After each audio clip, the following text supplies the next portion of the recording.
Hello friends, नमस्कार। स्वागत है आप सभी का आपके अपने चैनल विद्यादान पर। आप लोगों को बता दूं कि यह चैनल विद्यादान आप लोगों को 2025-2024 का CHSL का complete solution date wise shift wise provide करा रहा है। इंग्लिश और मैथ्स दोनों सब्जेक्ट का कंप्लीट सॉल्यूशन आपको मिल रहा है। इंग्लिश में खुद MK मिश्रा इसको ड्रिल करता हूं और मैथमेटिक्स आपको RJ सर के द्वारा सॉल्यूशन मिल रहा है। बहुत शानदार टीचर है, आप जरूर सॉल्यूशन को देखें। आगे बढ़ने से पहले आप लोगों से एक अपील है कि आप सभी इस चैनल को सब्सक्राइब कर लें, अपने दोस्त मित्रों को भी इसको सब्सक्राइब कराएं और इस वीडियो को जरूर शेयर करें, ज़्यादा से ज़्यादा संख्या में लाइक करें, कमेंट्स करें, कोई सुझाव हो तो जरूर दें। और हमारा ऐप है कंपटीशन प्रो, इस पर English, reasoning, maths, GK GS all subjects का कंप्लीट स्टूडियो रिकॉर्डेड कोर्सेस मौजूद हैं, तो आप इसको अवेल कर सकते हैं। आप हमारे ऐप कंपटीशन प्रो को प्ले स्टोर से डाउनलोड करें और दोस्त मित्रों को भी डाउनलोड कराएं। चलिए शुरुआत करते हैं सेशन का। Thank you. देखें, करें कि choose the correct indirect narration of the following statement from the given alternative. यहाँ पर इनडायरेक्ट नरेशन यहाँ पर हमको चूज करना है, ध्यान दिया जाए।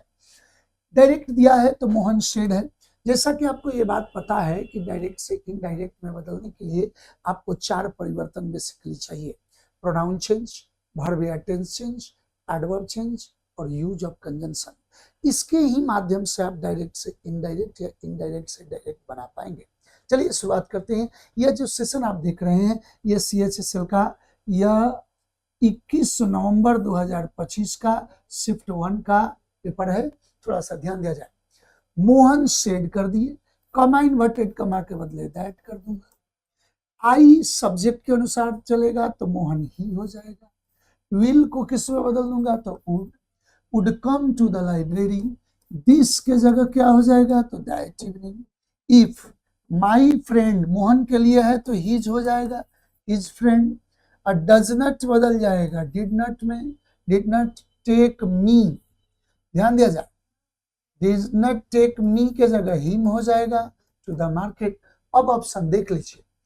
Mohan said that he will कर दिया जो गलत है, will को would में जो बदलना पड़ेगा। Mohan said that he would come to the library that evening, बिल्कुल सही है। If his friend, ये भी सही है। Did not take him, सीधे सीधे आंसर निकल गया, B होना चाहिए।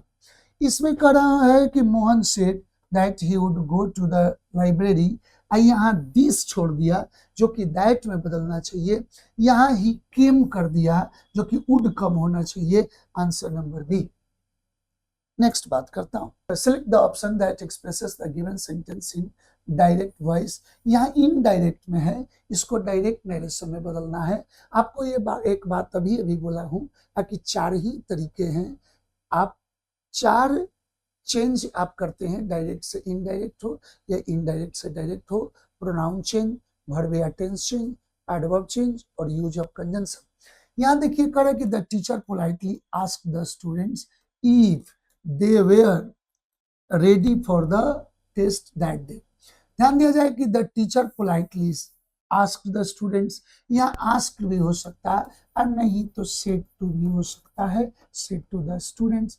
इफ को हटाकर कमा इन्वर्टेड कमा कर लेंगे जब डायरेक्ट बनाएंगे। या दे आया है किसके लिए तो स्टूडेंट्स प्लूरल हैं, इनके लिए आया है।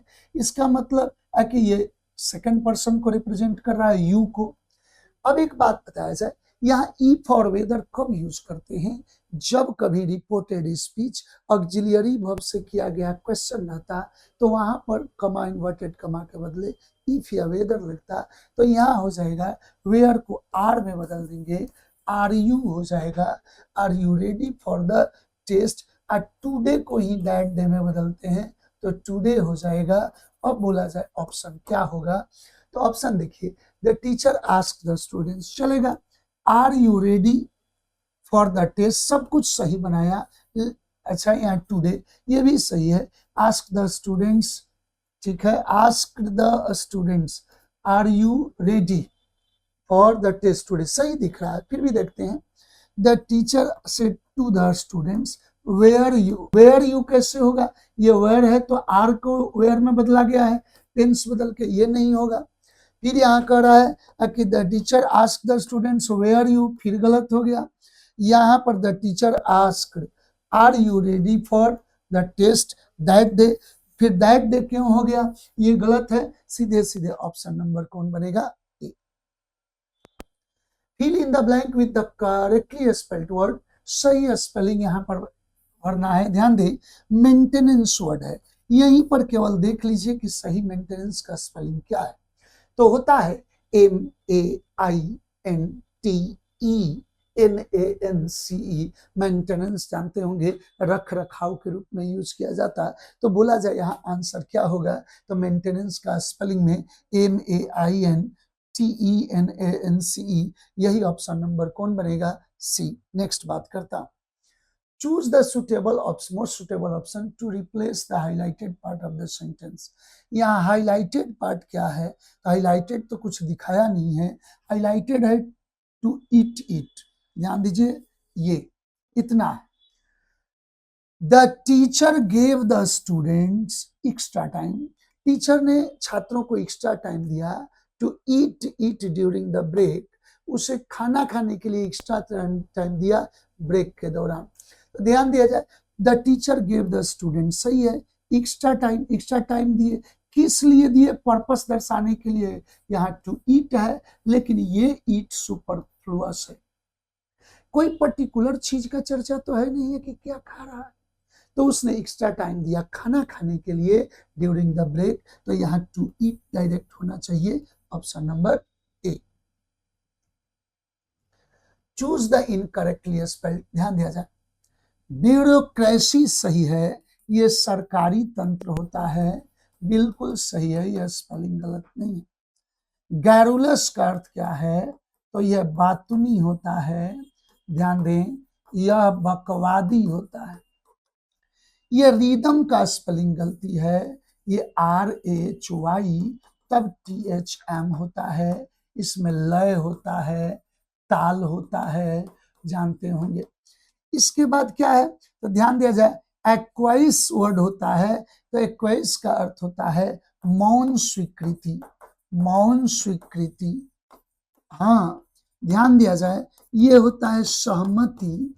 एक तरह से ध्यान दें, ये स्पेलिंग आपको जरूर दुविधा पैदा करेगा, लेकिन ये सही है। आपका ये रिदम का स्पेलिंग गलती है, ऑप्शन नंबर सी होना चाहिए। Change the following sentence into active voice, ये पैसिव में है, इसको एक्टिव में कन्वर्ट करना है। ध्यान दिया जाए, let no opportunity be missed in improving your communication skill, यहाँ पर ध्यान दिया जाए, पैसिव में है लेकिन एक्टिव में कन्वर्ट करना। लेट से अगर पैसिव बना है तो किसका पैसिव बनता है लेट से, इंपरेटिव स्ट्रक्चर का। यदि इंपरेटिव ऑर्डर, एडवाइस आदि आदि का दायरा हो, इंस्ट्रक्शन का दायरा हो, तो ऐसी स्थिति में उसका पैसिव लेट के सहारे बनाया जाता। तो यहाँ लेट है, यहाँ इंपरेटिव में डोंट लगा दिया, डोंट होगा नो अपॉर्चुनिटी के लिए, यहाँ डोंट लगाया नहीं, ऑलरेडी ये नो अपॉर्चुनिटी एडजेक्टिव का काम है, तो होना चाहिए था यदि हम डोंट लगा देंगे तब तो ये नट को रिप्रेजेंट करेगा। हाँ, यहाँ नो अपॉर्चुनिटी में शुड लगाया, ये गलत है, लेट का पास्ट शुड माना जाता, नरेशन में देखने को मिलता होगा, लेकिन यहाँ पैसिव में नहीं।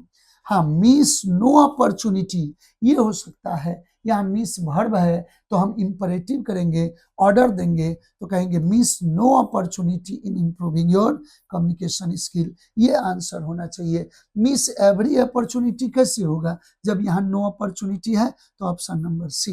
कह रहा है कि choose the option that is the most appropriate conversion of the following sentence into direct speech. ध्यान दिया जाए, यहाँ पर देखा जाए इनडायरेक्ट दिया हुआ है, उसका सही डायरेक्ट क्या होना चाहिए। He exclaimed with anger, उसने गुस्से में कहा that the decision was unfair, गुस्से में कहा कि यह डिसीजन सही नहीं था। थोड़ा सा विचार करें, ये वाउ का प्रयोग किया, यहीं से आपको क्लियर हो जाएगा, क्योंकि एक्सप्लेनेशन से ही क्लियर है। वाउ कब होता है, जब आश्चर्य किसी चीज पर करते हैं तो कहते हैं वाव, तो ये ऑप्शन नहीं है, ये गुस्सा का सेंस नहीं दिया। हाँ ध्यान दे, ह ये सेंस गुस्सा में आता है, ये इंटरजेक्शन यूज है। जब कहता है ह, गुस्से में लोग कहते हैं ह का प्रयोग करते, तो ऐसी स्थिति में ये गुस्सा का बात करेगा। अल्लास का अर्थ होता है हाय, दुखद स्वर है, ये दुख में बात होता है, गुस्सा में नहीं, तो ये भी ऑप्शन नहीं होने जा रहा। Hurray, this decision is unfair, तो हुर्रे कैसे होगा? हुर्रे तो खुशियां मनाने के लिए यूज किया जाता है, जयकार जय ध्वनि के लिए यूज किया जाता है, तो ये भी ऑप्शन नहीं है, option number B. Which word refers to calm, graceful and self control behaviour, कह रहा है कि किन इनमें से किन वर्ड का सेंस शांत या धैर्य का सेंस में यूज किया गया। तो देखिए टर्मोइल का अर्थ क्या होता है, तो टर्मोइल का अर्थ होता है उपद्रव। ध्यान दें, तोड़ फोड़, तोड़ फोड़, इसको हंगामा के रूप में भी आप यूज कर सकते हैं। पॉइज का अर्थ क्या होता है, तो ये होता है पॉइज मतलब संतुलित। ध्यान दिया जाए, पॉइज का अर्थ होता है संतुलित होता है, ये शांत के रूप में यूज किया जाता है। पैनिक का अर्थ क्या है, तो ये भी उपद्रव का सेंस रखता है। केओस का अर्थ क्या है, तो ये भी हंगामा है, ये भी उपद्रव है, हो हल्ला है। अब बोला जाए आंसर क्या होगा, तो आंसर हमारा पॉइज होगा, option number B. Change the following sentence into active voice, इसको एक्टिव वॉइस में चेंज कीजिए, थोड़ा सा विचार कीजिएगा। It has been determined that the meeting will be postpone, ये डिटरमिन किया गया है कि मीटिंग पोस्टपोन होगा। एक बात बताया जाए, यह डिटरमिन यह तय किया गया है, किसके द्वारा तय किया गया है? एजेंट नहीं दिख रहा, तो एजेंट अपने मन से समवन, समबडी, वी या दे का प्रयोग करेंगे, तो the meeting will be postpone, ये तो ऑलरेडी पैसिव का पैसिव रह गया।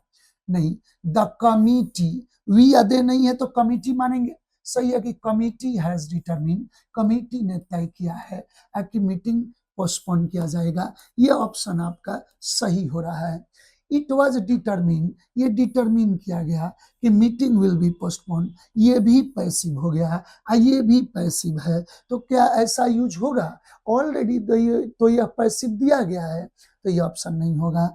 The postponement of the meeting, ऐसा कोई सेंस नहीं, option number B. Which word can best replace sarcasm? इस sarcasm वर्ड का सब्स्टिट्यूट ढूंढना है। तो देखिए sarcasm का अर्थ क्या होता है, तो व्यंग्य होता है, उपहास होता है, किसी का व्यंग उड़ाना, उपहास उड़ाना, उसको sarcasm कहा जाता है। अब जरा सा देखा जाए, her remarks were filled with sarcasm, उसका जो प्रतिक्रिया था वो व्यंग से, उपहास से भरा हुआ था ड्यूरिंग द डिस्कशन। तो देखिए सिंसियरिटी का अर्थ क्या है, ये जागरूकता होता है, यह जागरूकता होता है। सिंसियरिटी का अर्थ गंभीरता होता है। अब ध्यान दिया जाए, मोकरी का अर्थ क्या है, तो यही मजाक या उपहास होता है। ध्यान दिया जाए, रिस्पेक्ट का अर्थ क्या है, यह सम्मान की बात करता। प्रेज मतलब है प्रशंसा करना, तारीफ करना। बोलिएगा आंसर क्या होना चाहिए, तो आंसर आपका सरकाजम का सीधे सीधे मोकरी होना चाहिए। Choose the correct indirect narration, direct तो दिया गया है, इसका इनडायरेक्ट देखा जाए तो आपको पता है ना कि चार ही चीज ढूंढना होता है, प्रोनाउन चेंज, वर्ब या tense change, adverb change, use of conjunction. इन चार चीजों को अगर आप ठीक से देखते हैं तो आपका आसानी से नरेशन चेंज हो जाएगा, चाहे डायरेक्ट से इनडायरेक्ट हो, चाहे इनडायरेक्ट से डायरेक्ट हो। थोड़ा सा विचार कीजिएगा। कैंडिडेट सेड टू, सेड को यहाँ क्वेश्चन है इसलिए क्या यूज कर दूं, तो सेड किस में बदल जाएगा, आस्क में बदल गया, ask the invigilator. Comma inverted comma हट जाएगा चूंकि WH वर्ड है। व्हाट इज बदल गया वॉच में। The correct method to attempt this के जगह हो गया दैट। व्हेन देयर आर के जगह हो गया there were. No clear instruction given on the paper. अब ऑप्शन ढूंढ लो, आसान हो जाएगा। The candidates asked the invigilator what had been, जब व्हाट इज है तो डायरेक्ट वॉच होगा, हैड बीन कैसे होगा। यहाँ the candidate asked the invigilator what was the correct method to attempt that section when there were, यही ऑप्शन सही जा रहा है, ऑप्शन यह है। यहाँ पर देखा जाए व्हाट हैड टू कैसे होगा, वहाँ इज है, सीधे वॉज होना चाहिए। यहाँ कह रहा है कि the candidates ask the invigilator what was being correct, being किस हक से आया, कोई जरूरत नहीं है क्योंकि क्वेश्चन में तो कहीं बीइंग है ही नहीं, तो ऑप्शन नंबर बी होना चाहिए। Fill in the blank with the most appropriate preposition, सही प्रीपोजिशन इसमें भरना है, ध्यान दें। The solution is not compatible operating system, ये सॉल्यूशन जो है वो ऑपरेटिंग सिस्टम के अनुकूल नहीं है। So users may experience unexpected errors, अतः यूजर्स को अलग तरह की गलतियां भी मिल सकती। तो ध्यान दिया जाए the solution is not compatible, compete के साथ प्रीपोजिशन विथ आता है, compete with का यानी प्रतिस्पर्धा करना या के समतुल्य होना, के अनुकूल होना, तो ऐसी स्थिति में कंपेटिबल विथ होना चाहिए, option number C. Fill in the blank with the most appropriate adverb, सही एडवर्ब चुनना है। ध्यान दें द स्पीकर स्पोक, स्पीकर जो है वो बोला, सो के बाद एडवर्ब लगाना है, तो क्लियर एडजेक्टिव है, क्लियरली एडवर्ब है, ध्यान दिया जाए। अच्छा, क्लैरिटी नाउन हो गया, क्लियरिंग ये तो वर्ब का V4 हो गया, तो एडवर्ब क्या होगा कि स्पीकर इतना साफ साफ बोला, स्पष्ट बोला that everyone in the audience understood the message, कि ऑडियंस में हर कोई ये मैसेज समझ गया, तो यहाँ क्लियरली होना चाहिए, ऑप्शन नंबर कौन बना, बी होना चाहिए। एक ऑप्शन ऐसे हो सकता था कि the audience spoke with so clarity, यदि क्लैरिटी होता तो यहाँ विथ लगाना पड़ता, लेकिन विथ तो है नहीं, इसलिए क्लियरली होना चाहिए। Choose the correctly spelled word, receive word होता है प्राप्त करना, RECEIVE, रिसीव का अर्थ होता है प्राप्त करना, option number B. Select the option that expresses the given sentence in direct voice, यहाँ पर फिर इनडायरेक्ट है, इसको डायरेक्ट में बदलना है, जरा सा ध्यान दें। The manager told the employees, told को हम सेड टू में भी बदल सकते हैं या टोल्ड भी रख सकते हैं, दैट हटाकर कमा इन्वर्टेड कमा, दे लगा है इम्प्लॉइज के लिए, मतलब यहाँ यू था तब न वो दे में बदला, हैड बीन तो हैड हो गया, हैव बीन में बदल गया। अब ऑप्शन देखा जाए, working late for weeks and deserved appreciation, deserved past में बना है, जो कि प्रेजेंट का फॉर्म डिजर्व होना चाहिए। अब आगे देखते हैं, कह रहा है कि the manager said you were लगा दिया, यू वर वर्कड, कैसे ये संभव है, ये तो बनावट ही सही नहीं है। ध्यान दिया जाए the manager said to the employees you have been, सही है, working late for weeks and deserve, सही है, एप्रिसिएशन, यही आंसर होगा। यहाँ टोल्ड द एम्प्लॉइज, यू के साथ हैज बीन, गुनाह का बात होगा, यू के लिए हैज कैसे लगेगा। फिर the manager told the employees they had been, ये भी नहीं होगा, ऑप्शन नंबर बी होना चाहिए। Select the most appropriate antonym of the word, antonym चुनना है। कंसोलिडेट का अर्थ क्या होता है, तो मजबूत बनाना होता है, मजबूत बनाना होता है, एकजुट करना होता है, ध्यान दें। एक्सपैंड का अर्थ क्या है, तो ये हो गया विस्तार करना। मैग्नीफाई भी होता है बढ़ा चढ़ा कर दर्शाना, बढ़ा चढ़ा कर दर्शाना, विस्तार करना। फ्रैगमेंट का अर्थ क्या है, तो ये है टुकड़े टुकड़े करना, टुकड़े टुकड़े करना फ्रैगमेंट होता है। इंक्रीज का मतलब क्या है, तो यह वृद्धि करना के सेंस में है।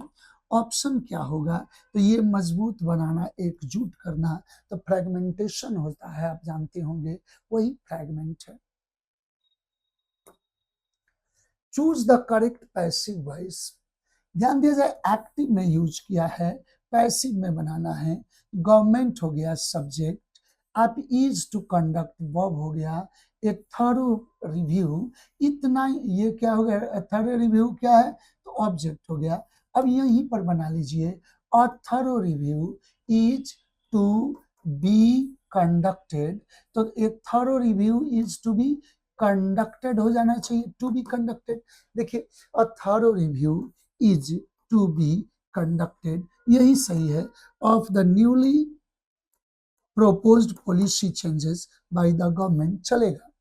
यहाँ क्या है कि the newly proposed policy changes are thoroughly reviewed, यहाँ इन्फिनिटिव का पैसिव बनाना है, तो ये ऑप्शन कैसे हो सकता है, ये थॉरो रिव्यू विल बी, फिर गलत हो गया, जब इन्फिनिटिव है इज एम आर के साथ, तो सेल विल कैसे आएगा, it is intended by the government to conduct, बकवास है ये, option number A. Fill in the blank with the most appropriate phrase, phrasal verb। सही phrasal verb यहाँ फिल करना है। देखिए, पुट डाउन का अर्थ क्या होता है, तो पुट डाउन का अर्थ होता है रखना भी होता है, प्रस्तुत करना भी होता है। टर्न आउट बाहर करना होता है, बाहर करना, ध्यान दें। ये क्या है, तो ब्रेक इनटू का अर्थ होता है सेंधमारी करना, सेंधमारी करना, अनाधिकार प्रवेश करना। अच्छा, अब बॉइल डाउन क्या होता है, तो ध्यान दिया जाए, बॉइल डाउन का सेंस होता है निचोड़ निकालना, निचोड़ निकालना, निष्कर्ष निकालना, इसको बॉइल डाउन करते। अब सब देखिए, सी ऑलवेज अदर्स वीकनेसेस, वो करा है कि दूसरों की खामियों को हमेशा दर्शाते रहती, इन फ्रंट ऑफ एवरीवन, हर किसी के सामने, टू अपीयर सुपीरियर, अपने को सुपीरियर दिखाने के लिए वो दूसरों का नुस्ख निकालते रहती है, लोगों के सामने गलती दिखाते रहती है, which often hurts their confidence. Option number कौन बनेगा, आइडेंटिफाई द इनकरेक्ट सेंटेंस, यहाँ आइडेंटिफाई करना है incorrect. Wounded were carried to the clinic, घायलों को क्लिनिक ले जाया गया। तो देखिए, वाउंडेड क्या है, तो वाउंडेड तो पास्ट पार्टिसिपल हो गया, और पार्टिसिपल एडजेक्टिव का कार्य करता है, तो एडजेक्टिव किसी वाक्य का सब्जेक्ट नहीं होता। किसी वाक्य में सब्जेक्ट होने का हक केवल नाउन, प्रोनाउन, इन्फिनिटिव और जेरंड को जाता है। नाउन क्लॉज, नाउन फ्रेज, यानी नाउन, तो नाउन, प्रोनाउन, इन्फिनिटिव, जेरंड, चार ही चीज आपको हो सकते हैं वाक्य में सब्जेक्ट। तो ऐसी स्थिति में यदि द वाउंडेड कर देते तब घायल लोग हो सकते थे, यानी सोचा जा सकता था, तो ये एरर तो हो गया। The little girl smiled on seeing herself in the photograph, कह रहा है कि वो छोटी सी बच्ची अपने आप को फोटो में देखकर हंसने लगी, ये बिल्कुल सही है। विच बैग इज योर्स, ये कह रहा है कि कौन सा बैग आपका है, ये भी बनावट सही है। Kalidas was the greatest poet, Kalidas was, सही है, the greatest poet that India has ever produced, Bharat अब तक का जितना भी कवि भारत में हुए उनमें से सबसे महानतम कौन थे, कालिदास थे, ये भी सही है। तो ये तीनों सही है, केवल एक इनकरेक्ट है, कौन, ए, इसको दी वाउंडेड कर देंगे तो हो जाएगा, नहीं तो वाउंडेड पीपल लिखना पड़ता। चलिए आगे है पैसेज की दुनिया में। The national education policy in EP 2020 is among the most important education reforms introduced in India in recent years। करें कि हाल ही के सालों में भारत में अब तक जितना भी शिक्षा का सुधार हुआ है, शैक्षणिक सुधार हुआ है, उसमें सबसे महत्वपूर्ण माना जा रहा है, सबसे महत्वपूर्ण सुधारों में से एक सुधार माना जा रहा है कौन? तो नेशनल एजुकेशन पॉलिसी NEP 2020 को भारत में अब तक का जितना भी शैक्षणिक सुधार हुआ है उनमें से बहुत महत्वपूर्ण माना जाता है, सबसे महत्वपूर्ण सुधारों में से एक माना जा रहा है। It seeks to improve the education system by making it more holistic, flexible, multidisciplinary, and better suited to the demands of the 21st century. करे कि इट सिक्स टू इम्प्रूव, इसके दायरे में इस करे कि it seeks to improve the education system, इससे हमारा एजुकेशन सिस्टम इम्प्रूव होता है। करे कि इसमें दर्शाया गया है, इसमें प्रयास किया गया है एजुकेशन सिस्टम को इम्प्रूव करने का। क्या कैसे? तो by making it more holistic, holistic का अर्थ होता है संपूर्ण दायरा, इसके दायरे में यानी कंप्लीट एजुकेशन की प्राथमिकता दी गई है। फ्लेक्सिबल, मल्टीडिसिप्लिनरी, कराए कि फ्लेक्सिबल यानी हमारा बहुआयामी एजुकेशन पर बात की गई है। मल्टीडिसिप्लिनरी, कई तरह के इसमें दायरे दर्शाए गए हैं। And better suited to the demands of the 21st century, और 21वीं सदी के डिमांड के अनुसार सबसे बेहतर है। टू अचीव दिस, ये हासिल करने के लिए the policy replaces the 10+2 pattern with 5+3+3+4 structure, giving a special importance to the foundational stage and promoting critical thinking from an early age। कह रहा है क्या कि इसको 21st सेंचुरी के यानी आधुनिकतम शिक्षा के अनुसार ये डिजाइन किया गया है जो नेशनल एजुकेशन पॉलिसी है। इसमें कह रहा है कि इसका उद्देश्य हासिल करने के लिए पॉलिसी जो है 10+2 पैटर्न जो हमारा है पहले से शिक्षा पद्धति, उस पद्धति को रिप्लेस किया गया है किससे? तो 5+3+3+4 स्ट्रक्चर से। ध्यान दिया जाए 10+2, 10 साल आप लोग बोर्ड तक पढ़ते हैं, आप उसके बाद +2 होता है, +2 11 12 का है, तो 10+2 हो गया, तो आप इंटरमीडिएट तक इसी दायरा में पढ़ते हैं। यहाँ क्या किया गया है कि 5 3 8 3 11 यानी यहाँ 4 15 ये सब स्ट्रक्चर आपका दे दिया गया। यानी बेसिक एजुकेशन प्राइमरी 5 ईयर, उसके बाद 3 ईयर और आपको हाई स्कूल के दायरे में गया है। अब फिर उसके बाद इंटरमीडिएट और ग्रेजुएशन के लिए 3 ईयर और 4 ईयर का दायरा दे दिया गया।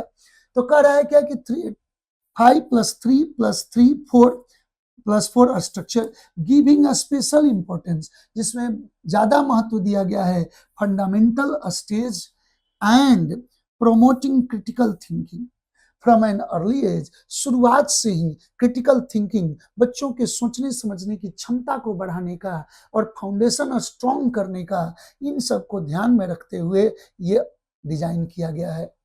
आगे कह रहा है कि a major feature of the NEP is its focus on using the mother tongue or regional language as the medium of instruction at the primary level। कह रहा है कि इसमें एक महत्वपूर्ण फीचर ये है, ये नेशनल एजुकेशन पॉलिसी में कि इसमें फोकस किया गया है कि जो इंस्ट्रक्शन हो, मीडियम ऑफ इंस्ट्रक्शन हो प्राइमरी लेवल से ही, वो अपने रीजनल लैंग्वेज में हो या मदर टंग में हो, मातृभाषा में हो। This has drawn both support and concern. तो ध्यान दिया जाए, इसमें कह रहा है क्या कि बचपन से ही, प्राइमरी लेवल से ही अपना मदर टंग में या रीजनल लैंग्वेज में इंस्ट्रक्शन को इसमें दर्शाया गया है, ये प्रोविजन दिया गया है, इस पर जोर दिया गया है। इसके वजह से दोनों देखने को मिल रहा है स्थिति, सपोर्ट भी मिल रहा है और ये चिंता का कारण भी बन रहा है। Many experts feel it can strengthen children's roots and understanding। कई एक्सपर्ट्स ये फील करते हैं कि इंस्ट्रक्शन अपनी भाषा में होने से बच्चों का इसमें आसानी से इसमें रूट्स उनका स्ट्रांग होगा, यानी वो बेसिक एजुकेशन उनका स्ट्रांग होगा, उनकी समझने की क्षमता उसमें स्ट्रांग होगी। वाइल अदर्स वरी, जबकि कुछ एक्सपर्ट्स जो हैं इस पर चिंता जाहिर करते हैं about practical challenges in implementation and possible effects on English language proficiency. कर है क्या कि बाकी जो है उसको चिंता जाहिर करते हैं और कहते हैं कि इसमें बहुत सारी प्रैक्टिकल गड़बड़ियां हैं, खामियां हैं इन इम्प्लीमेंटेशन, इसका इम्प्लीमेंटेशन में बहुत बड़ी बड़ी चुनौती आ सकती, और हो सकता है ये कि ये संभव हो कि इंग्लिश लैंग्वेज का प्रोफिशिएंसी जो है उस पर इसका असर पड़े, लोग इंग्लिश न पढ़ना चाहें। इन एडिशन, साथ ही the NEP national education policy encourages vocational education.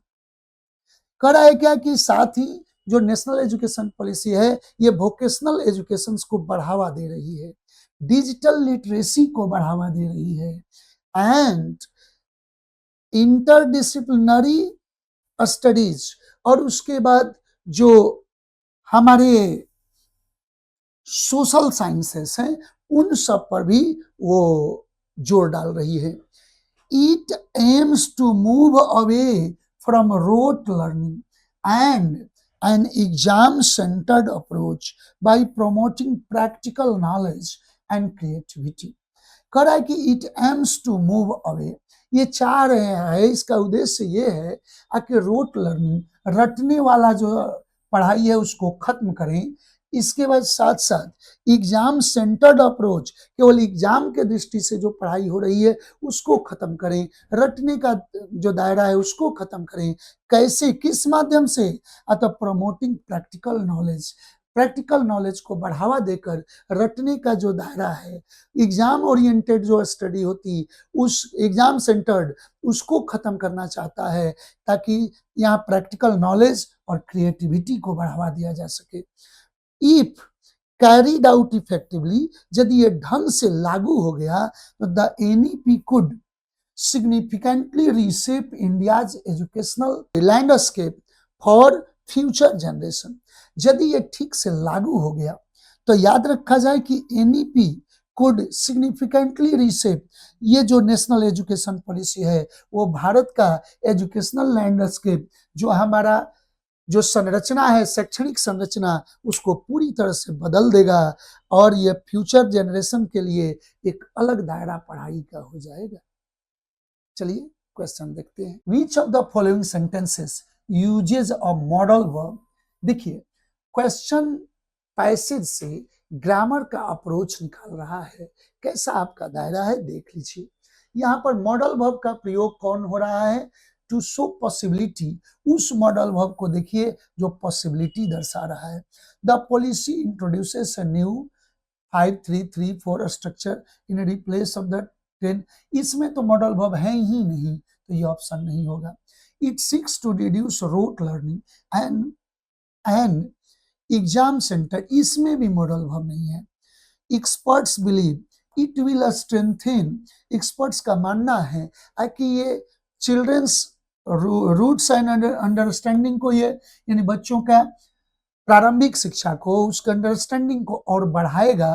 तो उनका ये मानना है कि ऐसा होगा, ये फ्यूचर की सर्टेनिटी का बात कर रहा, पॉसिबिलिटी का नहीं, तो ये नहीं होगा। इफ इम्प्लीमेंटेड वेल, यदि ढंग से लागू किया गया तो the NEP could transform India's educational landscape, यदि ठीक से लागू किया गया तो एनईपी भारत के एजुकेशनल लैंडस्केप को बदल सकता है, बदलने की क्षमता रखता है, ये पॉसिबिलिटी होगी। तो यहाँ कुड का प्रयोग option number D. Which of the following words from the refreshed passage is a gerund, इनमें से कौन सा ऑप्शन जेरंड है? तो जेरंड क्या होता है? तो क्रिया में यदि आईएनजी जोड़कर नाउन जैसा कार्य लिया जाए तो उसको हम जेरंड कहते हैं। सब्जेक्ट ऑब्जेक्ट का कार्य लिया जाए तो वो जेरंड होता है, यानी V1 प्लस आईएनजी का स्ट्रक्चर जेरंड होता है, जो सेंटेंस में नाउन की तरह बिहेव करता है। देखा जाए तो यहाँ इम्प्रूव, सुधारना वर्ब है, ये जेरंड नहीं है। लर्निंग, लर्न में आईएनजी है, ये जेरंड है, बिल्कुल सही है। इसके बाद ये सब स्ट्रक्चर तो नाउन हो गया, वर्ब के रूप में भी स्ट्रक्चर होता है, अचीव भी होता है प्राप्त करना, ये भी V1 होता है। तो आपका आंसर कौन होगा? बी होना चाहिए। देखिए पैसेज के दायरे से कैसे ग्रामर निकालकर आपको क्वेश्चन दे रहा है, समझने की जरूरत है। जब तक आपका ओवरऑल स्टडी ढंग से नहीं होगा, कंप्लीट स्टडी नहीं करेंगे, आप धोखा खाते रहेंगे। ध्यान दें, what is the meaning of the word holistic? Holistic का अर्थ याद करें, संपूर्ण के सेंस में यूज होता था, पूरी तरह से, पूरा संपूर्ण, होलिस्टिक अप्रोच या होलिस्टिक अचीवमेंट, ऐसा सेंस होता है। ध्यान दिया जाए, development concern with only physical fitness, नहीं, फिजिकल फिटनेस की बात नहीं है। Dealing with a single part of in isolation, कोई सिंगल पार्ट का भी बात नहीं। Viewing the whole system as connected and complete, यही होना चाहिए। Restricted to classroom text books only, ऐसा भी नहीं होगा, ऑप्शन नंबर सी होगा। Choose the correct antonym, antonym है कहां से? तो फ्लेक्सिबल से। आप एक चीज शायद ध्यान दे रहे हैं कि नहीं, इस पैटर्न पर ऐसे क्वेश्चन बैंकिंग के एग्जाम में ज्यादा पूछे जाते हैं पैसेज से, और वही पैटर्न ये उठाकर हमारे एसएससी में डाल दिया है। अच्छा किया है, कोई गलत नहीं है। फ्लेक्सिबल का अर्थ क्या होता है? अब तो ये होता है लचीला, लचीला, परिवर्तनशील, परिवर्तनशील। ध्यान दिया जाए, अडेप्टेबल, ये भी होता है। अडेप्टेबल का अर्थ होता है लचीला, लचीला या अनुकूलित होने योग्य, अनुकूलित होने योग्य। ध्यान दिया जाए, कन्वीनियंट, स्टीफ का अर्थ क्या होता है? तो ये कड़ा होता है या कठोर होता है। ध्यान दे, सख्त।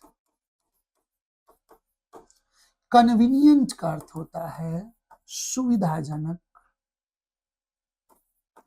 सुविधाजनक होता है, फायदेमंद भी होगा। ट्रांसपेरेंट, पारदर्शी हो गया। ऑप्शन हमारा क्या होगा? तो उल्टा लिखना है, स्टीफ होना चाहिए। ध्यान दीजिएगा। अगला करें कि according to the passage what is one of the main objectives of the NEP? NE का हमारा मूल उद्देश्य क्या है? मूल उद्देश्य में से एक क्या है? ध्यान दिया जाए, टू एलिमिनेट रीजनल लैंग्वेज।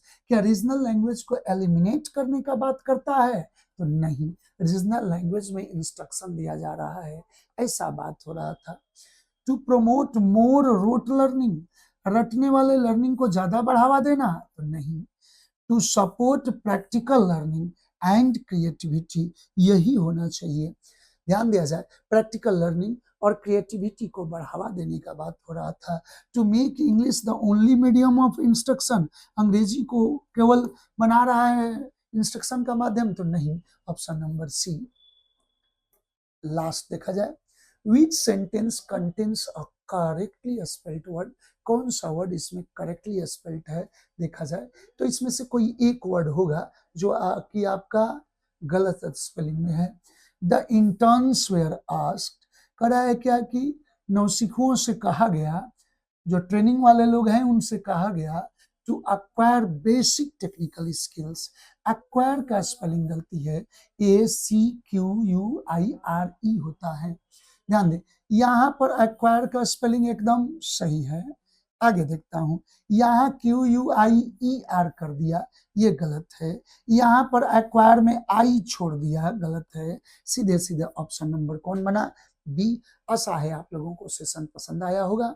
सभी लोग सेशन को, वीडियो को शेयर करेंगे दोस्त मित्रों को। आप अपना कमेंट्स करेंगे, कुछ सुझाव देंगे और वीडियो को लाइक करेंगे। यही नहीं, हमारे ऐप कॉम्पिटिशन प्रो को डाउनलोड कीजिए प्ले स्टोर से। उस पर English, reasoning, maths, GK, GS all subject का complete studio recorded basic to advance total solution, total course मौजूद है। तो आशा है आप लोग सेशन को पसंद करेंगे। मिलते हैं नेक्स्ट वीडियो में। Thank you.